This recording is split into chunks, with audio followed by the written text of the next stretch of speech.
ये जो अपवर्तित किरण का कोण है ये कितना हो गया 90 डिग्री, यानी सघन माध्यम में जिस आपतन कोण के लिए, सघन माध्यम में जिस आपतन कोण के लिए विरल माध्यम में अपवर्तन कोण का मान 90 डिग्री हो जाता है।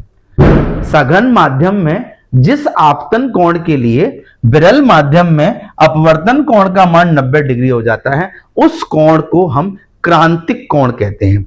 उस कोण को हम क्रांतिक कोण कहते हैं। तो ये कोण कौन सा हो गया? क्रांतिक कोण हो गया, क्रांतिक कोण, है ना। तो देखो पूर्ण आंतरिक परावर्तन मैंने आपको एक बहुत ही इंपॉर्टेंट टॉपिक क्रांतिक कोण भी पढ़ा दिया। क्रांतिक कोण जिसको हम सी कहते हैं, जिसको हम क्या कहते हैं? क्रांतिक कोण सी, उसे हम क्या कहते हैं? क्रांतिक कोण कहते हैं। अब सपोज करो आप ध्यान से देखो, यह क्रांतिक कोण था। इस क्रांतिक कोण पर यह प्रकाश की किरण कहां पर आ गई थी? मतलब इस लाइन पर आ गई थी और 90 डिग्री का कोण बना लिया था। सपोज करो अब इस कोण को मैं थोड़ा सा और बढ़ा दूं, यानी आपतित किरण को थोड़ा सा और बेंड कर दूं। अगर मैं इसे थोड़ा सा और बेंड कर दूंगा तो यहां पर जो अपवर्तित किरण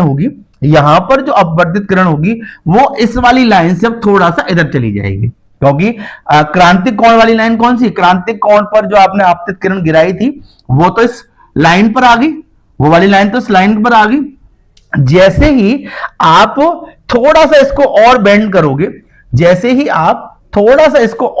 करोगे, तो ये जो दूसरे माध्यम में यानी विरल माध्यम में जो अपवर्तित किरण होगी वो क्या होगी?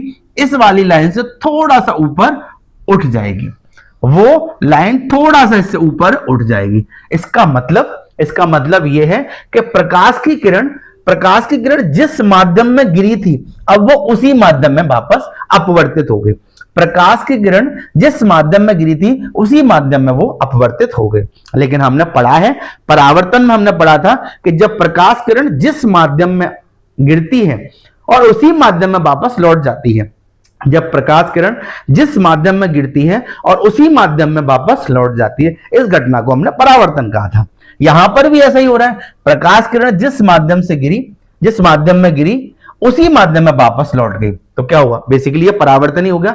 इसी घटना को हम क्या कहते हैं? इसी घटना को हम पूर्ण आंतरिक परावर्तन कहते हैं। इसी घटना को हम क्या कहते हैं? पूर्ण आंतरिक परावर्तन कहते हैं। यहां तक बात समझ आ गई आप सबको? यहां तक बिल्कुल टॉपिक क्लियर हो गया होगा, है ना। ये बात मैं लिख देता हूं ताकि आप लोगों को याद रहे।